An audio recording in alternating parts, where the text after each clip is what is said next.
Hello, everyone, and welcome to Sestra-Tainment. I am Lenora. And I'm Deandra. And we are here today to kind of go over some of the top 10 things that we as sisters actually feel like kind of stood out to us this week. So sometimes they are brand new items that we might bring to the table, and sometimes they might be things that could have been around for a while, but maybe you're looking for something to stream or download that, you know, you can watch and binge for seasons at a time. And so we have a number of different things that we're going to go over today. So 5 for me and 5 for my sister D. Yep. And so we are covering a multitude of areas. We're going to cover things like, it could be something that's on YouTube, something that's on a TV show like Netflix, or a streaming service like Hulu, or something of that nature. It could be TikTok, something social media wise, Facebook, the whole 9 yards. We're just going to cover a little bit of everything and giving you a little taste of what we talk about just here in the house, for lack of a better way of saying it. So, to get started, I guess we'll just start with number 10. So, sis, do you want to take it from here? I'll do number 10. Number 10 is a TV show that is on Hulu. It's just recently come out. It is called Dopesick. So, this is an awesome show. It is basically kind of like a docu-series of the whole pandemic of the opioids that are coming out around the early 90s to like 2003, 2004. The cast is great. It has Michael Keaton, the original Batman. Yes, the best Batman. The Batman. Mm-hmm. Peter Sarsgaard, I can't say his last name. Will Poulter, who is actually the kid from off of, who was it? Meet the Millers. One of the dudes called him Eyebrows, so yeah, so funny. And then Rosario Dawson. I mean, it's really awesome. So basically what it is, it's based in Virginia, but closer to West Virginia, like the Roanoke area. But what I noticed is that it was filmed in a bunch of different places in Richmond. So the more that I started to watch it, the more that I see over by the Canal Wall, where they have that big mural painting over there. Mm-hmm. All of that's in the show. You can see Casa del Barco in the background. Like, you see the Locke's apartments. You see parts of the fan. They're inside of the Museum of Fine Arts. Oh, wow. You know that brick house that you come to before you get to Virginia Eye Institute, and you can see that brick. Oh, yeah. Mm-hmm. They use that as one of the houses on the show. How did you put that together? Just because, so they have a picture of, like, from the outside of the house, and then they have a visual from someone standing outside of the house looking out into, like, the river and everywhere, and that's why I'm like, I've seen that. That was very familiar. Got it. Okay. But it is a story of Purdue Pharma, and what they end up doing is they try to make an opioid that's going to be able to compete and outsell Vicodin and Percocet. But they're basically just doing it for the money. They give, like, they don't care about the people at all. So it's just a basic story of them, the whole family. I think it's called the Sackler family. It's a family of them just, getting money and not caring about people. But it's definitely a very, very, very good show to watch. I would definitely recommend someone to see that. You know, it's very interesting that you bring up Dopesick, because I have it on my list of shows to watch. And the thing about it is, a very dear friend of mine actually was an extra in that particular show. Tobelina, Toby herself. So she actually has a nickname. She actually was telling me about it, and we actually did a vacation in Vegas after Dopesick came out, and she was watching the first episode of it. And so I watched part of the first episode of it and was seeing how, they were basically trying to say it was not an addictive drug like the other ones were. Exactly, yeah. However, they had all these internal memos and everything that was saying that it was. So what it comes to be is that the FDA ends up having this gentleman who works there, and the company, they actually go to him and get him to go ahead and put this label, this brand new label. Like, FDA just made this label just for the Oxycontin, and what it basically says is that basically, like, less than 1% of people get hooked and become addicted. But it's all based off of a 5-letter, like a 5-sentence thing, like a write-up in the Wall Street Journal, New England Journal of Medicine, not the Wall Street Journal. Oh. So there was this one guy who was just like, oh, this new medication's on the market. In hospitals, there are less than 1% of people who are getting addicted to it. But when you take it home and you do it yourself, then you get addicted. Then you're addicted. Yeah. So the hospital mandating how much you get exactly. and controlling it is one thing, but you actually controlling it for yourself, you're not. Like, it gets bad. I mean, like they start off by telling the doctors, like, hey, you start off with 10 milligrams, and then just go from there. It's time release. There's no way that anybody can abuse the drug. And then the more you get into it, they try to now tell the people that this is when they started getting into that piece of paper that says, on a scale of 1 to 10, how do you look? You got the frowny face to the happy face. Oh yeah, I've had to do that for my Percocet. That company, Pharma, the Purdue Pharma, they actually made that thing. That thing with the little circles on it. Yeah. They made that, and then they also have their hands in other companies that are under pain management or like just making up stuff that when have you ever heard of like a pain management specialist? Like you just gonna manage my pain? Right. Like you don't need Where'd that so I come got from? a headache and you know how to manage my pain for my headache. But Right. you don't know how my head feels, but I guess if it's show you a scale of 1 to 10, then you'll be able to know to go ahead and give me 20 milligrams of Oxycontin. Then if I have what they call breakthrough pain. Then I got to get more. Then I have to get more. So now instead of me taking 20 per day, now I'm taking 40. Oh my gosh. And then the 40 doesn't work. So now I'm taking your pain 60. just continues. Yeah, and then it just goes on and on. And next So thing you now, know, people are dead. Yeah, so now what they are at is the 160 milligram pill. Oh my gosh. And they said, like, the guy laughed about it. He was like, yeah, we had to make it oblong just because of the fact we couldn't put 160 printed on it. If it was a circle. Oh my gosh. Yeah, that's insane. And it just shows you how Big Pharma, if they can get away with things, they will. Yeah, they will. Yeah. And they had all these records and papers and everything from what I'm gathering from what I watched. And it was so much internally. But just internally. But, the interesting thing is we all kind of lived through this happening. This. Yeah, exactly. Like, I remember seeing it on the nightly news and things like that they were talking about Purdue. And I think that I don't know for sure, but I'm assuming that they went out of business because I don't recall seeing anything right now that says Purdue on it. I don't know for sure. I don't know either. I know but that. So basically, what it is, it's a doctor's point of view who was played by Michael Keaton. Okay. It is the pharmaceutical rep. Okay. Who was played by Will Poulter, the dude I was telling you about. And then it's also from the DEA perspective. Which is played by Rosario Dawson. Then there's another guy, I cannot think of his name, I did not research who he was, but the guy who is the original guy on the Purdue Pharma, he definitely did a great job on a bunch of like TV shows and movies and stuff like that. He played on Boardwalk Empire. Like, he is like a really great actor. He's a great actor. Like, he's good, but they can't kind of put him in those like kind of same modes types of roles. Yeah. But then that's like coming from his point of view. So I mean, it is insane. Like, when you realize the stuff, how like the FDA and the DEA and then like all these other government agencies can't work together. Yeah.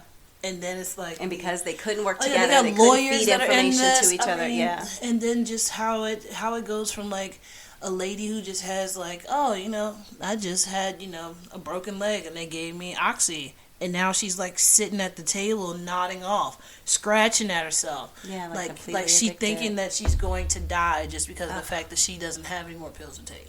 It is a horrible thing to watch, but then you can also see like firsthand how like people, like the company did not care that these people were going. They were just wanting to make money, and the more pills you sell and the more addicted people get to it, then the more pills you sell, and it's just they this were like vicious circle. setting up their employees and just be like, "Oh, I gotta fire you because you're a drug addict." Oh my gosh, yeah. See, it's insane. Yeah, it's definitely good. Everybody watch Dopesick. Yeah, so Dopesick, and what a network is that on? It's on Hulu. Hulu. Okay, great. So that is our number 10.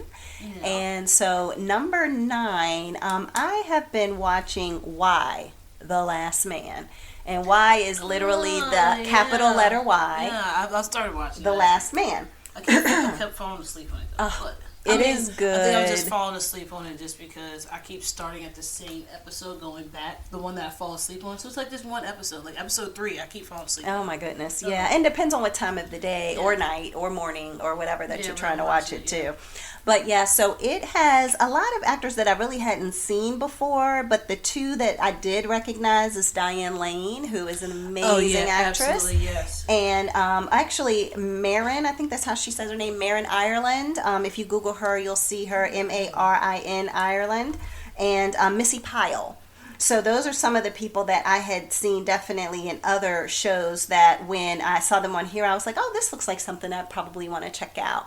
But basically, Why the Last Man, and it's not really a spoiler, it's kind of all in the trailer / first, I don't know, the episode. But basically, it's a scenario in which, like a pandemic, it kind of hits all at once. And when it does hit, all of the men die. All of them. Yeah, all and over the they world. don't just like die. Have a heart attack and die. No, this is nasty, like bleeding out of every orifice. Everywhere, like eyes, ears, nose, mouth, probably the butthole. Like they're it's bleeding everywhere. And so what ends up happening is that the person has. The men actually all end up dying, and then you realize how much of the world is actually ran by men. Yes. So therefore it becomes, how do you have a nuclear power station to generate power? How do you have the water supply going? How do you have telephones and computers and internet and, all of these different things? So part of that is the dynamic of the show, but also the other, and now you have a female president, and so what does that look like? She went from a congresswoman to a president. And then is she the president? Is that going to be contested? Oh, yeah, exactly. The other interesting thing about it is that when it all happened, everybody was at the White House, and the original first family, the father passes away, who was the president. Well, the wife of the first lady, I guess you would say, and her daughter were living in the White House. So therefore, once this all happens, like what are they who are say? They? Yeah, let's say who are they? Are they anything? They aren't. There's just Diane Lane becomes president, and then she's just like, you know what, you can stay here. You can stay, even though she knows they're her political adversaries because it was like, Republican, Democrat. Yeah. Yep, exactly. And so what basically ends up happening is that for the show itself, it's kind of just an interesting dynamic because Why the Last Man is that there's one man standing. There is one man standing, and there's some twists and turns in regards to that I won't, give any insight into. But also his pet monkey is standing, and we don't know why. Yeah, but we don't know if the pet monkey a male or female? It's a male. It is a male. Okay. So him and his male monkey. So I couldn't remember what the monkey's name was. That's why I was like, did we? Ampersand. Yeah, Ampersand. But that's what it was. Ampersand. But that's what I was like. I was like, how do I know for sure that the monkey is like a male and not a female? Right. So so the monkey's super smart, so I thought it would have been a female. So the monkey ends up living as well. So then it just becomes this whole thing of why are you and this monkey living? But he also has to hide his identity because the world is taken over by women. Women run everything, and women are going to be threatened by the fact of seeing that there's a man who's still alive. Exactly. And why is he still alive? Yeah. And is he the only person who can procreate the earth? And yeah, what does that look like? God. So it's a whole crazy scenario going on. But I won't go into detail, but I will say that they have one lady, her name is Ashley Romans. I have never seen her in anything before that I can recall. She's called Agent 355 on here. Yeah. And you've seen her on something before? No. Oh, you're just looking at her from Googling her from, so she's... it said she was on an episode of Shameless, looking at her IMDb. Yeah. What is it? IMDb. I don't know. I am other letters. Yeah. And like she's been in a good amount of movies. Yeah. So, this is the first thing I've seen her in. Yeah, some of the ones that I have not seen. I mean, I'm sure I saw the episode of her on Shameless. I just don't know exactly what episode that was. But yeah, some of these, I'll definitely look into these. Yeah, so she is amazing. She kicks butt. She takes names. She's just like this amazing agent of a secret government agency, and she does a lot of amazing things as well. So I won't give any more spoilers, or I feel like haven't given any spoilers if you watch the trailer. But that is what my number 9 is. Why the Last Man? So I'll turn it back over to you. You know what? I wonder how many men are just like thinking to themselves, man, for me to be like the last man alive and all these women. Like, how many guys would think that would be like a fantasy? And then how many guys are like, oh my God. No, I think most I guys am would the think only man in all of these women. Like, they're going to have me fixing everything. Like, they're going to have me, like, I don't want to lift all this heavy stuff. Like, y'all get like 6 of y'all together and lift it up. Like, yeah, look, I think that it is going to be, I think it would be the latter. I think that most men would be like, oh my God, this is the scariest thing ever for me to be the person to deal with all these women, them potentially, exactly. you know, like, who's going to want to marry me? Who's going to want to have kids? Who's going to want to, you know, have me provide? How Who's many going of to, these women you think are going to rape him? let's not go there. I mean, I'm just saying, like, that would be the reality that a man would now have, opposed to where women have to deal do it all the potentially time. with that now, and previous years and all of that, everything. Yeah, so I mean, you know, it's just one of those things that who knows? But yeah, so it's Why the Last Man. Again, it is on, And it's the letter Y. Yes, letter Y, The Last Man, and that is on FX. FX. You can also watch it on Hulu. You can watch it on FX on Hulu, Yeah. which I don't get what that's about. But all right, your next number Some 8. contract they got going on. All right, so my number 8 is 911. That is my show. 911. Let me explain to you how much this is my show. Think of the most off the wall thing that somebody can tell you happened to them, and you'd be like, "That's a little bit too like outlandish for it to not be true." That's this show. And are they true 911 calls See, I that don't they know. are actually I don't know. I'm trying to? Never looked into that, but still, like the amount of stuff that happens in Los Angeles. I mean. I'm just finding this out, but all right. 911 is on Hulu. Okay. It's also on Fox. So it does have Angela Bassett in it. It has Asia Hines, Jennifer Love Hewitt, and now they have added Vanessa E. Williams. Not not the singer. Vanessa Williams, Yeah. former Miss America. Yeah. I'm talking about the great actress. She's on the L Word too this season, so she's been pretty busy.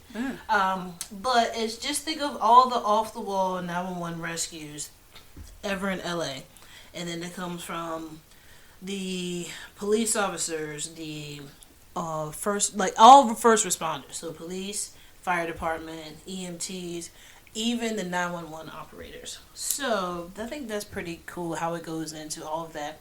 But then it also has personal stories, so each person does deal with their own personal stuff while dealing with the all the stuff that is going on with their job. I will tell you this, one of the craziest stories, like one of the stories was one of the guys who was, and this was like season 1, so one of the guys who was an EMT, I think he was EMT. Was he firefighter? I can't remember. No, he's EMT. I can't remember because they all like are in the same buildings. Like, I don't get it. Anyway, but he had a metal like spike drive through his head. Oh yeah, he's EMT. Drive through his head and attach him to the back of the ambulance. So he's driving the ambulance, and then a spike just comes and hits him in the head, and he's sitting there talking like Phineas Gage. Sure. You don't know Phineas, but as a psychology I only major, know Phineas and Ferb. No, as a psychology major, there's a gentleman who, and I think that spike that went through his head might be in the Smithsonian or something, if I'm remembering correctly, or some psychological institute. But basically, his name is Phineas Gage. Don't ask me why I remember his name. From college, however many years ago, I won't say.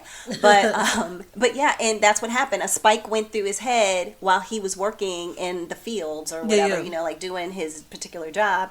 And then when that happened, he was awake still. He was still functional and everything. And they said literally the exact spot where it went through was the only place, a millimeter one way or the other, would have killed him. But it was the one place, and so they were able to take it out, patch him up, and he ended up living. And that's his, how he is. His head is actually in a museum or something somewhere. See, that's a bit much. Like, you know, like the skull, just the skull of it, because of the fact that it has you this can whole see the hole in thing, it. Okay, in the front and the back. Yeah. He was like back. His whole body was donated to science. Basically, I guess that's what he decided.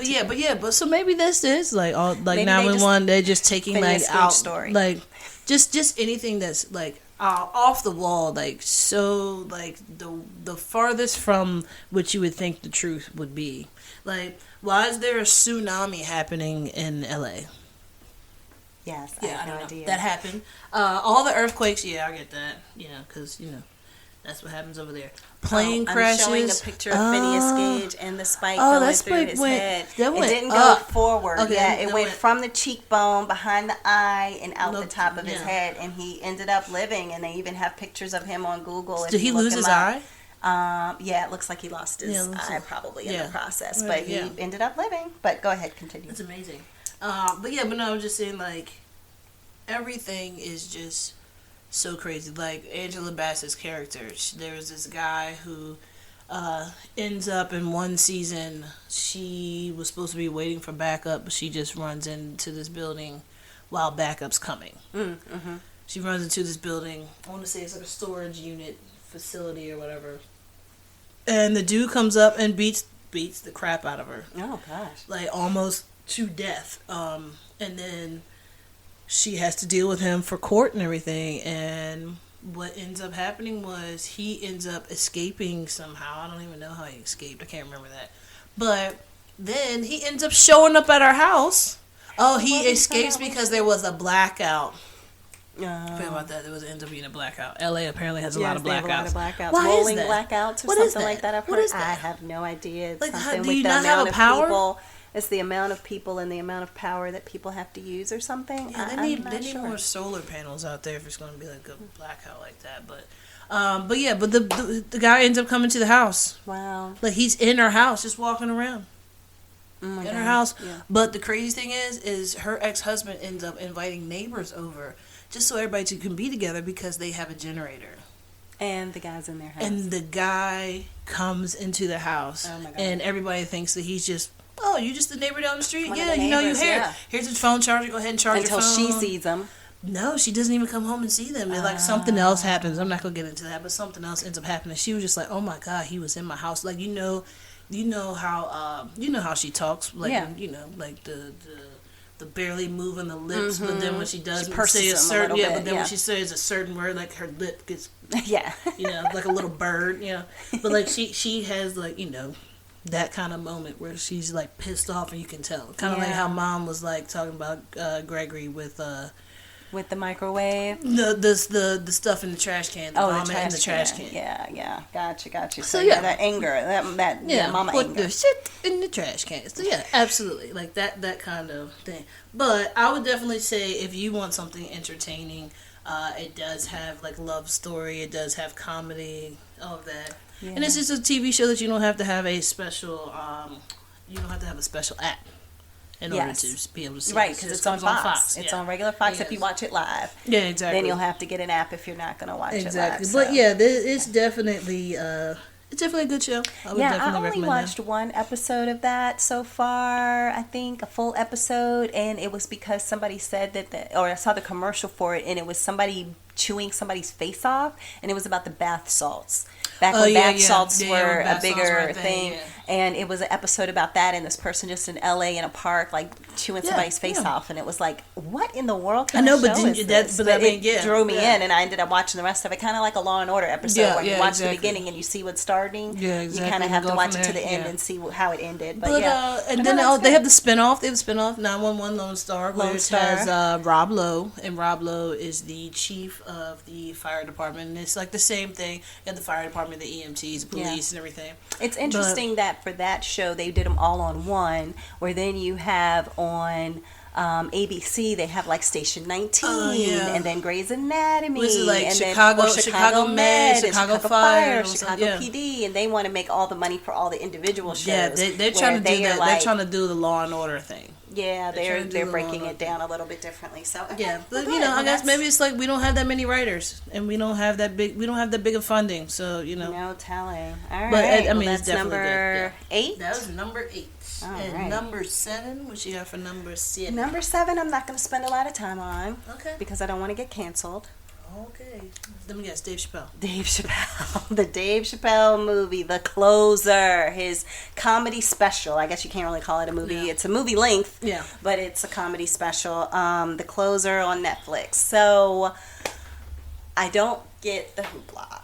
That's I don't either. all that I'm going to say is that I feel as though he is an equal opportunity offender. That's the word I was looking for. Exactly, An equal yeah. opportunity offender. He's like, I don't care what you look like or who you are. Like, you could be my mom and I'll still make fun of you. Right. Like, So for me personally, watching the special and trying to look at it from a lens of being maybe even an ally, to an LGBTQ person or whatever, like what is it that would offend? And I think that interestingly enough, he was telling stories about other things that he may have said or done or, that happened that offended. But at the same time, he's like, some of you are using your platform in a way that is diminishing what my people have been trying to do in regards to African Americans for a number of years. So even when you have Me Too, it's fine that you have Me Too, but are you bringing along the sisters with you when you do Me Too? Yeah, there Even you go. though, you know what I mean? Yeah, Even yeah. though you're gay and you're out here and you're doing Stonewall and all of these things, how many of the black people did you bring with you, Latinos, or whatever, that you brought with you on that journey? And are their voices still heard or not heard? So that's kind of what I took from his special more so than I did anything that was, the whole thing's offensive. Don't get me wrong. I'm not saying that there's not offensive things, but there were things that, like he Dave said. Chappelle is just an offensive person. He is. And it's like, but I don't think that we should not have that. I don't feel as though we're going to be so woke that we can't possibly say something in a comedy setting that is going to make every comedian feel like I can't say what I really want to say. Because I feel like once it becomes, I feel like when things like that become a problem is when if a person says something to like literally make like the person that they're talking about try to like hinder their life by saying like making it a hate crime. Not, hey, this is the whole situation that I had with this gay person. This was going on in my mind. Now, when you start being like, oh yeah, I hate gay people and blah blah blah blah, and if you see him in like what our like last president used to do, smack him in the face, punch him in the face, like that kind of thing. That's when it becomes, oh wait, this is too much. Now we gotta step back. Opposed to, hey yo, this is what happened. I thought it was funny. Like, oh, my bad. But they're not saying anything to actually harm someone's life. They're not saying anything to, like, put anyone in danger. Right. I'm yeah. just saying But I think I guess it's more for most people about the stereotypes. Like, it's the stereotypes that are offensive, for the most part. So I think that's the part that people for Dave Chappelle, because he does speak to some of the stereotypes, that's the reason why it's kind of, offensive. And I get it. But at the same time, I'm like, I feel like we need all different types of comedy. You know what I mean? Yeah. Like, we need the comedy that somebody can say to their own culture, for example, and their culture gets it. We need somebody that they can have a comedy where it's like all cultures get it. I think that you need to have comedy where it can be dark comedy. I think you need to have that more fluffy, light, airy comedy. So it's like the different styles that people have. I just don't want us to lose the great comedic genius of so many different comics out there solely because of the fact that they're saying things that may offend, because that's what they've always done. Exactly. That's what Paul Mooney did. That's what Richard Pryor did. That's what, what's his name? Louis Black, I think is his first name, Louis Black. Like, everybody has done it. Dennis Miller, like, different people have all done that. When is it going from comedy to hate? Like, that's what the thing is. It's like, I feel like what people are seeing it as is I don't get that anybody says hate. I don't get that any comedian they've ever said that person is being like hateful. Okay. I think that it's being offensive. That's okay. what But everybody not feels. hate. Okay. I don't think that anybody like okay. even when the guy who played Kramer when he did his comedy show and he was using I think he used the N-word or whatever. Nobody thought he hated black people. I think it was just like that was offensive. So I think that's more so what people say. I mean, you had Richard Pryor and Red Fox that would just talk about people, everything, any old kind of way, and probably could have been perceived as hate back then in the way that they said things. So anyway, like I said, I didn't want to spend much time on it, but I did just want to say that I didn't quite get what it was that was so offensive to everybody. Now, is it offensive? Yes, but he's an equal opportunity offensive person. He's not picking out one category and just leaving it at that. Now, he spent a lot of time on that trying to dispel any misconceptions and all of that, but like he said, he was trying his best. Like when he said he was a feminist, I was like, yeah, right, sure, yeah, I get it. But also I could see where he was coming and trying to make things kind of come full circle of saying, yeah, I get what you're saying, but at the same time, do you get that y'all are thinking this fight, we've been doing this for decades, as he said. Yeah. And then he's like, well, my people have been doing it for hundreds of years. So, it's like, I get what you're saying, but don't diminish my people. Don't punch down my people in the process of you trying to get That's how his stand-up comedies are like he definitely like will make jokes, but actually give lessons while he's making these jokes. Right. Like give like actual life lessons. Yeah. So, And if he had a transgender person who was somebody he allowed, to open up his act and do all of this stuff, and the people who ended up potentially making this person commit suicide is somebody, it's kind of like, I don't know, it just seems like the people who this person should have been getting the most support from were the people who dragged them through the mud for like in Dave Chappelle, and therefore 6 days after they made a comment about something, they weren't here anymore, you know, and it's like, but is that caring? Is that not offensive? Like what you're saying to that person? So that's very true. I don't get it. But I don't really get it. Maybe it's not for me to get, but that's my take on that one. So that was number 7. Yeah. All right, number 6. All right, so look, I'm getting into this show, and at first I was like, this is the worst acting. Like they should have gotten like the casting. Whoever was the casting director. Okay. That person probably should have been like. They should have definitely not taken their microdose that day. That's what I'm gonna say.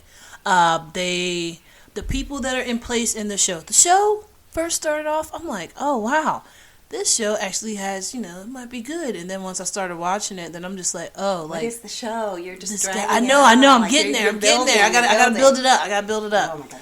But there are just the characters and the people who play the characters. Like they should have gotten different people. All right, the show that I'm talking about is Invasion. It's on Apple TV. Okay. Just came out. Haven't watched it. Awesome. Like I think it's on like episode 4. Okay. Good show. The people that they have, like I told you, like the different actors that they have could have been like better. Okay. Just because you have certain people who have played certain roles and they can't really pull off the roles, but they're trying to. I mean, I get it. This is a learning lesson. Like, in order for you to go and be a gangster, you have to play the gangster role in order to be able to be good at it, to learn your stuff. But, basically, what it is about aliens coming to Earth, and this comes from, it's like different stories that come from 5 different people's point of views. Okay. So one of them is this family, this like Middle Eastern Arab family. I think it's just mainly from the woman's point of view, but it's the whole family. It's from their point of view. It's from a woman who works for JASA, which I did not know that NASA in Japanese is JASA. Is it really, or is that just what they call it for the show? I don't know. That's what they call it for the show. But it could be. I don't know for sure. Maybe. And then she's a JASA employee. Okay. There was a guy who was a soldier. He is somewhere in the Middle East. Okay. Being a soldier with all of his comrades. And then there's a police officer and his deputy, which I'm thinking is coming from the police, like it's coming from the sheriff and his deputy. Okay. But I guess it's coming from like the sheriff's point of view. And then it's the little boy who's like riding on a school bus with like some of these kids like on a field trip, and those are the people that it's like the story is based around. Yeah, their point of view, and it's so good, but it's just like. But the acting is not great. Well, I will say this: the part of the acting that I did not like. That was like the first episode. Okay. It was like the pilot so episode. after the pilot, they just got all the cobwebs out. But then also, like I said, like I'm on like the 4th episode, and I already know about all 5 of these people, but it's like... It's to the point where I'm watching the show, and then I forget, oh yeah, wait about the lady. Right. The lady who's in, like, working for for JASA. Like, I forgot all about her. It's like, oh snap, I forgot all about the little boy. Like, what's going on with the little boy? But I do think it's a good show. So far, so good. We will see what happens as time reveals itself, and we get to all of the points of views. But so far, it's so all right. So good. And what network is that on? What's the name of it again? It's Invasion, and it's on Apple TV. Apple TV Invasion. All right, great. Thank y'all. Yeah. All right, so my next one I'm going to call my unpopular opinion. Okay. And this is going to be The Handmaid's Tale. Handmaid's Tale on Hulu. And the reason that I say I have an unpopular opinion is because The Handmaid's Tale, it was in its last season this year, came out in 2017, and basically it ended up being this strange scenario where, I guess I'll give you all kind of the backstory of The Handmaid's Tale. So it starts off as this situation where a lot of people are sterile. That's kind of the easiest way to describe it, where people are sterile, and therefore you need to have a quote-unquote handmaid who is actually going to have sex with your husband while you're in the room, potentially even behind the woman, and perform an act so that way she can get pregnant. So if the woman gets pregnant, then they have the child. The child is not theirs because they're just a handmaid. And so therefore they hand the child over to the wife and the husband, and it's their kid. So basically that's kind of how the premise of the story starts, where something goes on, a lot of people are sterile, and therefore women have, oh, by the way, no rights. Women can't read. Not even the Bible, like you can't read if you're a woman. The men are all in control. Women have to be submissive. The whole 9 yards. Men run absolutely everything. So it's kind of that why the last man perspective, and then this Handmaid's Tale is kind of the complete opposite. And so basically, my unpopular opinion about this is that initially the main character, her name is June. That's her name outside of being a part of Gilead, which is the name of this kind of... America becomes Gilead, basically. And then you have a certain part of America, like Boston is free, Canada is free, certain areas. But if you're in Gilead, then you are a handmaid, or you are a person who is a aunt. Like they have an Aunt Lydia, who is somebody who keeps all the girls in line.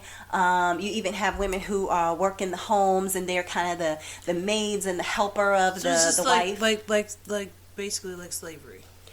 It is like a form of slavery for sex and babies and procreation. So when they find out that you can get pregnant, you become immediately a handmaid. If you can't get pregnant and you're with your husband, then you are a wife, to your husband.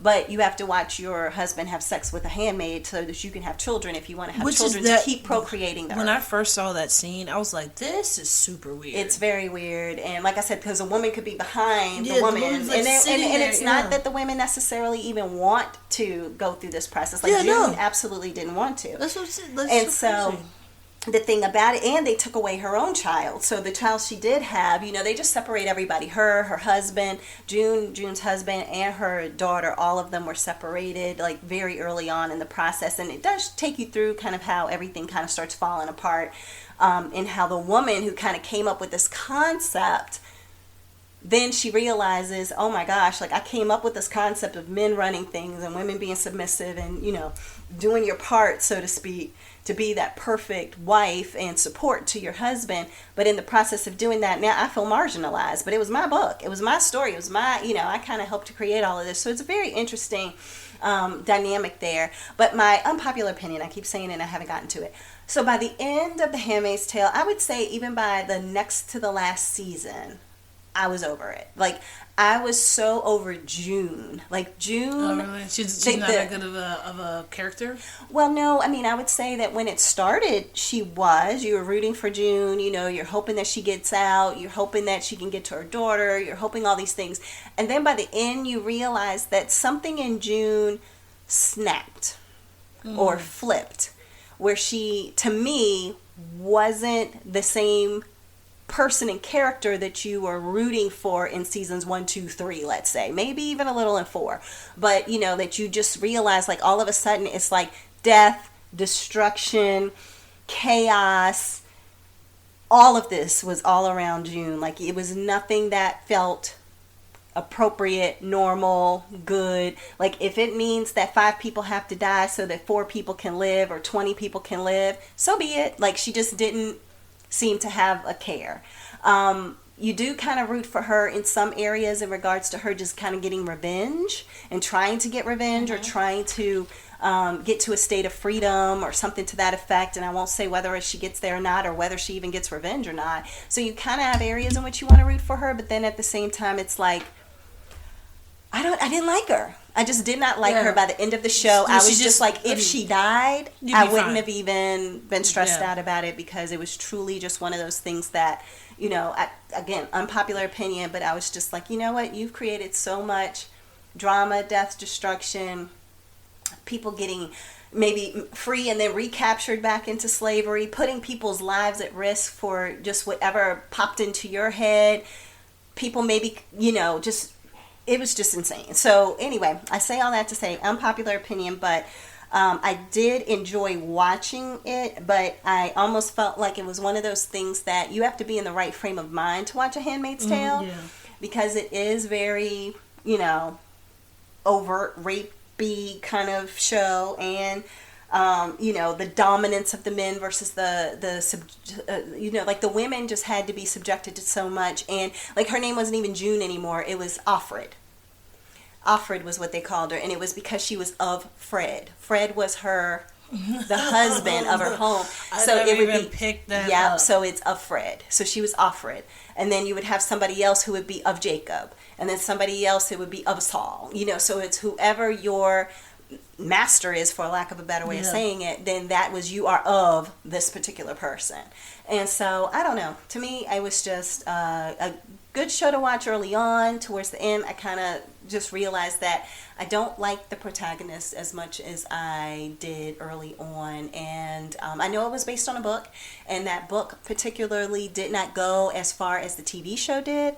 So I'm just wondering if they kind of just, did it as they went along, and then it just kind of went off the rails. I'm not sure, but unpopular opinion, if somebody has something they want to share with that and challenge it, then feel free to make a comment or share some information. But that's kind of where I was, and I'll go ahead and leave it there and hand it back over to you for number 4.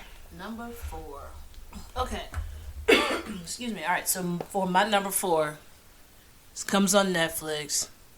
I think it's one of the best adult cartoons that Netflix has ever made. Okay. It's called Big Mouth. Big Mouth. I've heard you talk about it, but I don't know anything about Big Mouth. Is the best thing, like the best cartoon Netflix ever made. Okay, this is the reason why I say this. So when you're young and you're going through puberty, you have no idea what's going on with your body. Don't have any clue. So Big Mouth is literally puberty coming from an adult's point of view, but through kids. Okay. So when I say that, it's like actual like adult. Like when you're watching it, you don't feel like you're watching kids go through puberty. You're thinking like, oh my God, I remember when that happened to me, and I just didn't know what happened. I was like, I was thinking that same thing. Yeah. So that was pretty good. Like, I love it. It's different characters. So the person who wrote it, I believe Nick Kroll and John Mulaney wrote it. I believe they are the main writers. There are some other people in there. Fred Armisen is on there. Oh, okay. Maya Rudolph's on there. Oh, wow. It's a big cast. But so what it is that with these kids going through puberty, the closer that they get to going through puberty, something called the hormone monster shows up. Oh.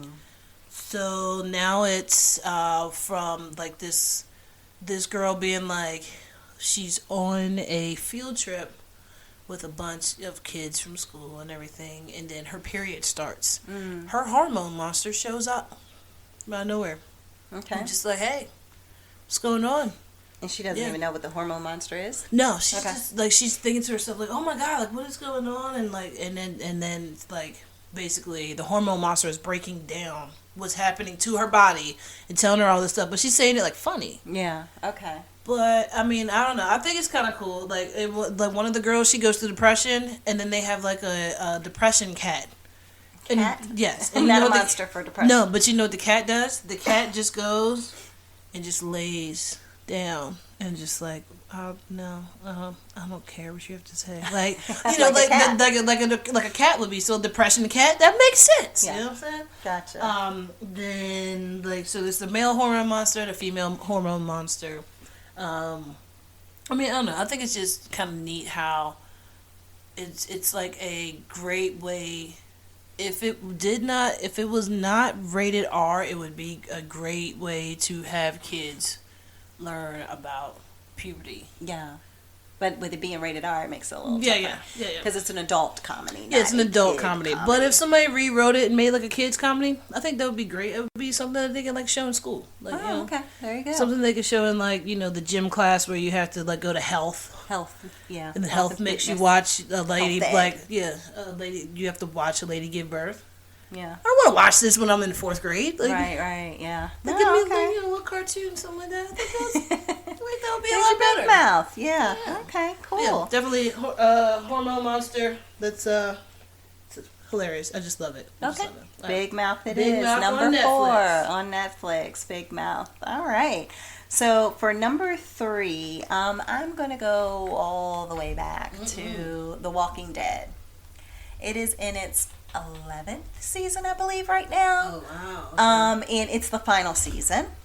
And so the reason that I'm bringing this up again, if somebody hasn't necessarily binge watched anything, I feel like I'm in kind of a different flow with these because I started with Why the Last Man because of the fact of the like pandemic-y kind of things that would happen, and oh, by the way, the men are in charge. Then I went to Handmaids where the women were in charge, but now the men are in charge, but then it's still a pandemic on The Walking Dead. So I've kind of like made everything kind of meshing a little bit together, other than Dave Chappelle. But yeah, so basically though, The Walking Dead, what I'll say about that is that it is one of those shows that like it can kind of capture you from the very beginning, because the first scene and episode is really this guy waking up in a hospital and he has no idea what happened to the world. Like he literally had was in a coma, and when he wakes up, it's like no doctors are around, no nurses are around. He's hearing all these moans and different things through a wall or whatever behind a door,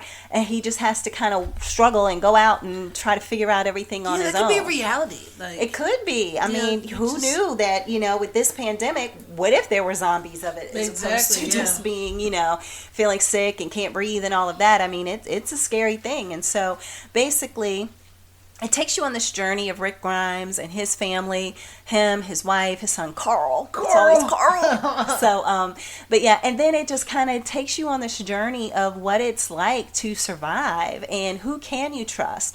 What questions do you need to ask people when you meet them to just figure out, like, are you somebody who we can trust? Like, one of the questions they would always ask is, how many people have you killed? Like, not how many people that are dead, but like, how many people have you killed? Yeah, I feel like if somebody's like, oh, I've killed like 75 people, I'd be like, these are like zombie people coming after you, or these are just like, oh, you have what I want, and I'm going to kill you, right? Yeah. And that's what they would have to walk that line of, like, okay, if somebody said I've killed nobody, they wouldn't even trust that. Like, they would just be like, no, we don't want you as a part of all of this. You're the one that's going around taking, like, somebody's, like, last can of corn. Possibly, yeah. So that's kind of where they start off, is just trying to figure everybody out, building your own tribe. Who can you trust? Who's gonna screw you over and take everything that you've got, or who?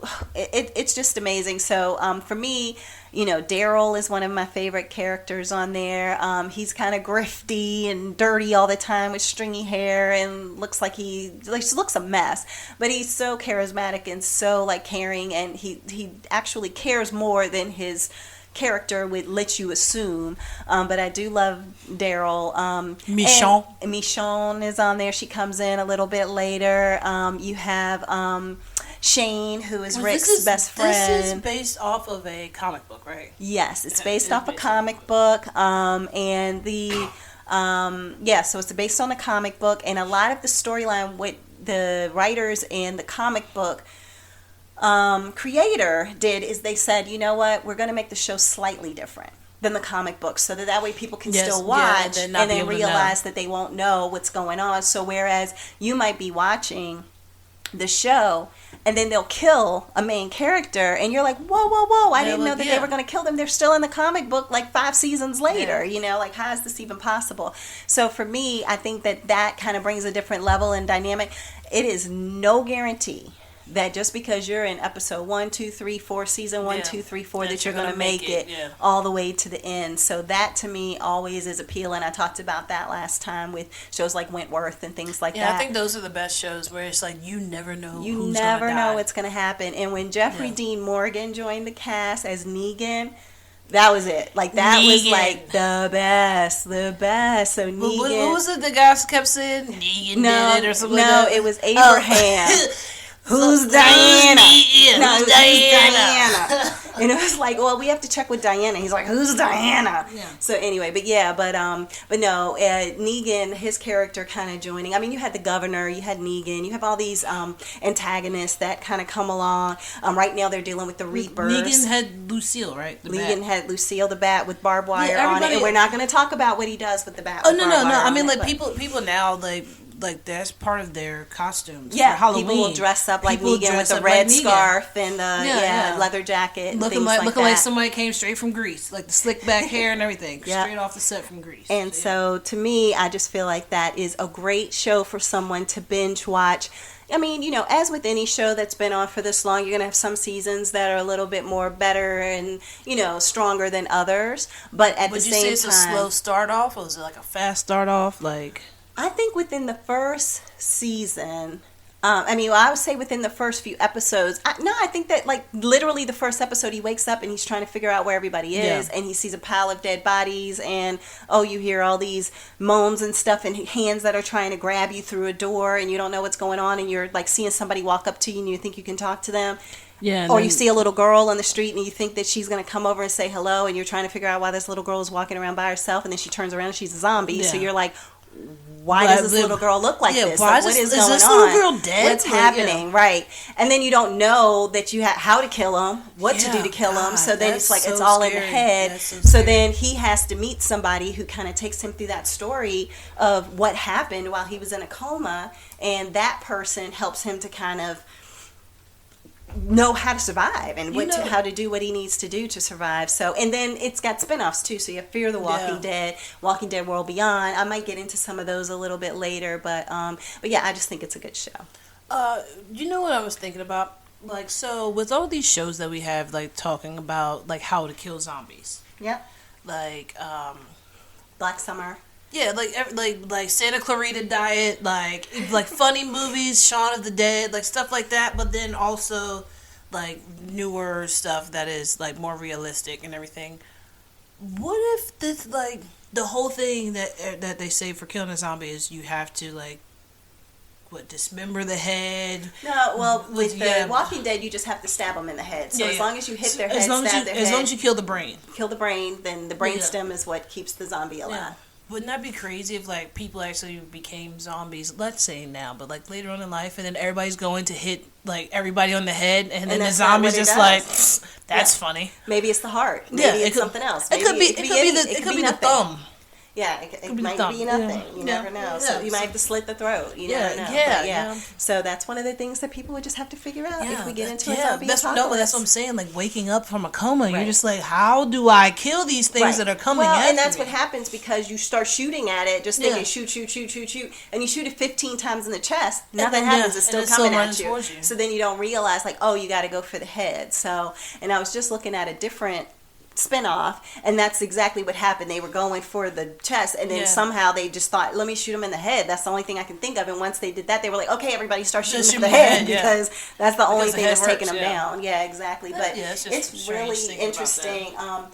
And I probably will add Fear the Walking Dead later, because I really liked how that one started, because it gave you a little bit more. What was the one on the plane? Fear the Walking Dead was the one that just had people on the plane as part of their commercials. So it wasn't really the part of the show itself. Was it like Flight something? Well, that was just their like little commercials in Fear the Walking Dead. So like, for example, you might be watching the show and seeing this plane getting ready to go down, not realizing that that's the commercial that you were watching that said that what was happening on that plane before it went down. So it was not really its own show. It was just kind of like, hey, here's something that could have happened. Extra. Something extra. And then, oh, by the way, it could be that this axe that you saw somebody kill somebody on in the commercial automatically shows up somewhere in the show, and you're like, how in the world did that axe get there, kind of thing. Okay, So that's smart. Yep. All right, number 2. All right, number 2. Okay, so this is a show. Well, it's a movie. I'm doing a movie. It's on Netflix. It is called Titan. This is the worst movie I have seen. I mean, like, the storyline had so much promise, and then the ending Left you hanging. Absolutely. What is it about? Okay, so what it is that NATO gets together, and they're just like, hey, we can't live on Earth anymore. Okay. So we have messed up this planet so much, we got to find somewhere else to go. So God only knows why, they end up saying, hey, we can go to the moon Titan. That's one of the 500 moons that Saturn has. Huh.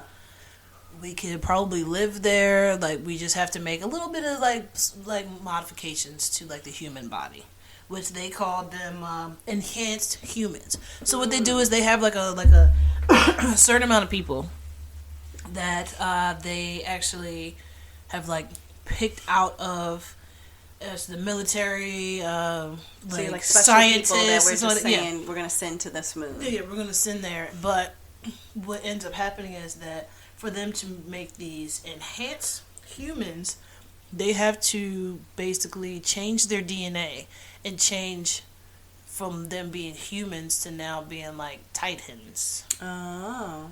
So, which is so weird because you see this transition. It's like, oh, you know, people are going through, and you're thinking that they're basically, it looks like they're about to go to like space, like they're working with NASA. Mm-hmm, mm-hmm. They're doing like 0G stuff, like underwater stuff. Yeah. But then, like towards the end of it, I'm just like, wait, hold on. How did this happen? Wait, did nobody else see this? Wait, I saw this like the first 3 minutes in the movie. So it was good up to a point, and then it just fell off the rails. Yeah, it was good up to a point, but like, I mean, well, yes and no. Okay. It was just all together. It was just like. So this is your unpopular opinion, potentially. Yes. Yeah, I mean, because the whole, if this would have been a great movie if they would have, I guess the build-up was just a little bit. They built it up too much, and then they didn't deliver. Yeah. I hate when movies do that. Yeah, I mean, it was the same thing that I was telling you about Nine Perfect Strangers. Yeah. When I did Nine Perfect Strangers, the show, awesome. It was like, I'm trying to figure out what's happening. I'm loving this. And then at the end, you're just like, what? Really? What? Yeah. It doesn't explain anything, but it ends up being quite. I don't know, weird. Maybe it's just me. Maybe it was a little bit too sci-fi for me. Maybe that could have been what it was. But okay. I don't know. I'm gonna have to look at some reviews and see like what other people think about it. People thought it sucked. Yeah, definitely. Yes. Yeah. Nobody go watch that. So yeah, and I mean that's part of what we do. We talk about the good, the bad, and the ugly. So Yeah. you know, it could be things that we're just saving people from because it's like, oh, Netflix is getting ready to play this next thing called Titans, Yeah. and you could just be like, oh, No. no, that's something. But I mean, like basically, like when they're making the enhanced humans, they're changing people from being humans into to them, Titans. Titans. yeah, and I mean, like they're like no longer humans anymore. Right. So can they come back to Earth even? They can. They're having a hard time living on Earth. They are Titans hot. on Earth. They are burning up hot all the time. They On have to Earth. like stay near water. They have to like it's so Stay cool, yeah, all of that. It's So what's the much benefit, stuff. right? Like, What's they the go benefit? they go from being able to talk, like you see it. It's like one day you see them and they can all talk and everything. The next day they look totally different. They can't talk. They can't communicate with anybody. That's what I'm saying. Like They're the movie losing just part of jumps. their. Like it was like whoever wrote the movie was just like, yeah, we're running out of money, so let's go ahead and wrap this up. Yeah, let's wrap it up. And Yeah. oh, by the way, the editor didn't do a great job either. It sounds like of piecing it all together. Yeah, it's just Interesting. It could've been Titans, people can pass. So, all right. All right, and what is number one? Number one for me is Impeachment. Impeachment. And that is on FX. And, you know, I had heard, oh, you know, Ryan Murphy's coming out like he did with Versace, like he did with the People versus OJ. He's coming out with impeachment about Bill Clinton and the whole Monica Lewinsky thing. Is And this also on Hulu? this is on Just, FX FX by now. Okay. itself. And then if you want to, if you have a Hulu Live subscription, can- excuse me, then you can go ahead and watch it on Hulu. So you but won't be you able won't to be watch able to it watch it now. on Hulu later. Yeah, okay. I'm actually watching it on Sling TV because I pay for Sling TV versus Hulu, the full package, and so that's kind of how I'm watching it on demand. But yeah, those are kind of your options. Okay. But basically, I mean, we all kind of lived through the Bill Clinton impeachment too because it happened in the 90s, like mid to late 90s. But it's just so interesting that I literally have not heard anything from anybody about this show, Impeachment. Like, we heard about Versace. Like, everybody was talking about the Versace OJ when it was yeah. on. The OJ one. Everybody was talking about it. You're finding out about Marsha Clark and, you know, just all of this stuff. And then, you know, we get to impeachment and it is crickets. I haven't heard a thing from anybody. I didn't even know it was on. It's on like episode 6 or 7. Yes. And I had no idea it had even come on. So I am like, is somebody literally trying to like put this under the rug so that people won't watch it? Or is it something that it's just not as good as his other shows? Which to me, I'm captivated by it. So to me, I do feel like it's just as good and it shows so much of a story. But I'll walk through a little bit of it. But basically what it is it shows how Monica Lewinsky was an intern at the White House and how she and Bill Clinton would just like flirtatiously look at each other and, you know, like flirt, so to speak, without her even having spoken to him. And then finally, she, because of a furlough and people being at home, she ends up having to work closer to where he is and bringing him documents and things of that nature. And the flirtation just becomes more and more. And so she ends up engaging with this lady, Linda Tripp. And so Linda Tripp kind of befriends her, even though there's a huge age difference, but befriends her because she realizes, oh, Linda lost her job in the White House and moved to the Pentagon. And so, because her boss committed suicide and nobody knew why. But basically, Linda befriends her and then starts recording her when she realizes that she has been having an affair yeah. with, or relations, let's say, with Bill Clinton. And so, you know, the whole time, I mean, over a year, she's acting like she's a friend. And I don't know if she really was or wasn't. She's a very strange woman, this Linda Tripp. But she really is recording her, marking all the recordings. She's somebody who feels like she has no significance, so she has to put herself around people who are significant okay. in order for her to feel like she is. So even when, like, she's always, I'm so important. I used to work in the White House. Like, I'm so important. I know where all the secrets are. I know this. I know that. And then when she wants to share those stories or say, hey, I can go on Newsweek. Oh, I can talk to somebody at, you know, MSNBC or something like that. People are like, no, we're good. We don't need to talk to you. We're okay. And so therefore it just becomes this thing where she's just trying to always find or look for the power, look for a way in which she can make herself seem bigger. And so that's what she does with Monica. Once she realizes Monica's having an affair with somebody in the White House, not knowing that it's Bill Clinton, then she realizes it's Bill Clinton, and that just puts her over the edge where she's like, I could be a part of a trial, I could be a part of TV, stories, I could be that whistleblower. Like, she just wants to do all of these things to kind of get herself into the limelight. So Linda Tripp started all this stuff. Linda Tripp started it too. Yeah, she did, because when it all started hitting the fan, Linda Tripp was trying to say, I have to figure out how I can be a part of the Paula Jones, that name might sound familiar, to the Paula Jones case, based on what I know about Monica Lewinsky, because Paula Jones is nothing. Like, there, he just said that he wanted her to touch his thing. But with Monica, like, they literally have been having relations. And so, therefore, it's a bigger story out here. She kept trying to tell people there's a bigger story. Y'all don't know about this bigger story. Y'all going up the wrong tree. And nobody would listen. So she was like, I need to be a part of that case so that way I can bring out this Monica case without Monica, my friend, thinking that I'm throwing her under the bus. So she finally gets herself to a point of being, subpoenaed. Yeah. And in the process of getting subpoenaed, she gets Monica subpoenaed. So Monica's talking to her like, I'm not going to say anything. I'm going to take this to my grave. And Linda Tripp is like, well, I got subpoenaed and I have to tell the truth. You can't expect me to lie for you. So then it becomes, oh, well, as your friend, you shouldn't ask me to lie. But in the whole time, she wanted to be the center of attention. And so Sarah Paulson is doing an amazing job of playing Linda Tripp. Like, I can't even tell the difference between it being Sarah Paulson. Kind of like Charlize Theron did with being Megan, whatchamacallit? What's her name? Megan... Oh, you're talking about, from Fox News. Yeah, like that good. Like, you can visualize it and be like, oh man. You're like, oh yeah, that's pretty good.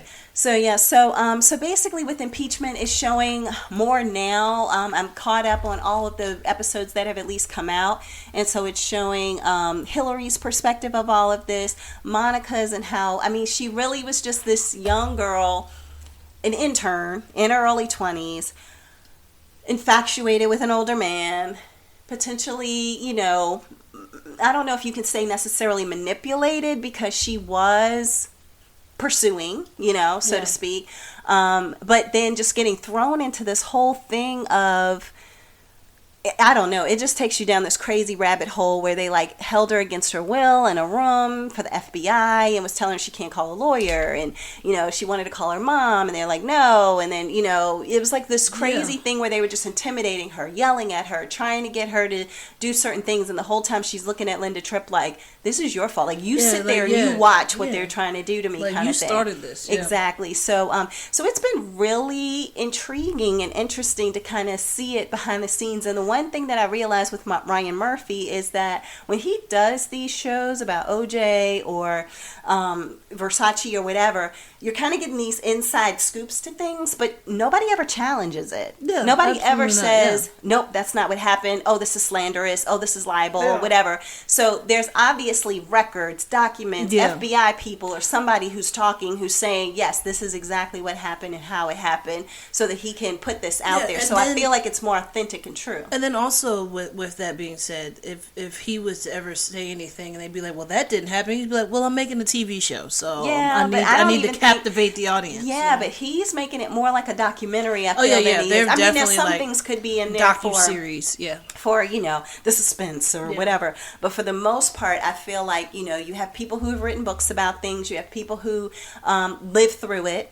Like, I had no idea that Bill Clinton's secretary, like his executive secretary, knew about Monica, helped him pick, gave Monica gifts from him, like would bring her into the thing and, be there as her confidant. Like, and this was like a relationship for a long period of time where in one of the scenes they were just like, you're telling me that Bill's had an affair? Like, yeah, he's like, that's Bill. Like, what are you talking about? Like, nobody in Washington cared about that until you said, no, she's been around 2 years. Then people are like, whoa, wait, not just 2 days? Yeah, like this is like an affair. This is not like a serious this thing? Ain't a slide. This is like a actual, like a you had a whole nother Yeah. life. And then they were like, what gifts have you gotten from him? And she said, like, gifts upon gifts upon gifts upon gifts. Yeah. And then it's like, well, what gifts have you given him? Oh, ties. And then he would wear it, and then I would see it, and that would be the sign. And then you had the hug that everybody's seen on TV and stuff. So anyway, I don't want to keep going on, but Impeachment on FX, is that what I said it was? Yeah, on FX is a really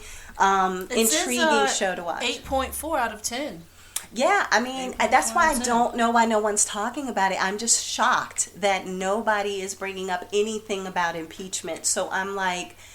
Titan, 4.8 out of 10. If you want to have some perspective. It was backwards. They were just backwards. You got 8.4, you got 4.8. See, yeah, that's how you know. But I definitely would recommend Impeachment. It's the storyline is slow in some parts, but for the most part, it keeps it moving. It keeps it going. It doesn't start with the dress, because everybody is just like, oh, there's that dress and the DNA and all of that. It doesn't even start. It doesn't even get into that. God only knows how many of those dresses that she even had that she probably threw away. And he bought her another one. Yeah, just because it was that one that somebody got. You know what I'm saying? I mean, for 2 years, I'm pretty sure his semen could have been anywhere.